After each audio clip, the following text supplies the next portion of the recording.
when we emphasize heaven, some people will give pushback about hell. And you see this a lot with atheists. Some of their arguments are hell seems immoral and wrong. But hell is just a respect of free will.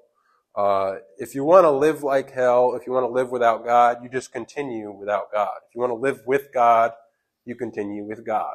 It's pretty straightforward. And the thing is, when you die, you're not going to look around and say, wow, those people in hell got ripped off. And the people in hell, they're not going to say, wow, I got ripped off. Nobody's going to get ripped off. Everyone is just going to say, this is justice and this is right.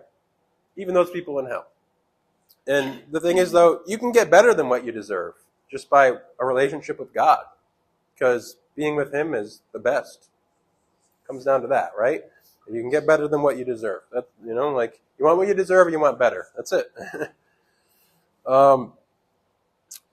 The hellfire itself, it's not like, I don't think everyone's just going to burn and be in torment forever in hell. Those words are symbolic. When you follow the terminology into the Old Testament, a lot of it is like, the idea of like, the fire and destruction is, in the Old Testament, a lot of that's just the destruction of nations, So these words are symbolic from their very Jewish roots and Old Testament roots. So it doesn't necessarily mean hell has to be absolutely, definitely this just a fire that you're like burning in forever. I think that there's probably symbolism there, and if you trace it to the roots of the Scripture, there's symbolism at the roots of the Scripture. Jesus says, you can be destroyed in that place, so maybe there's destruction in that place, or maybe not.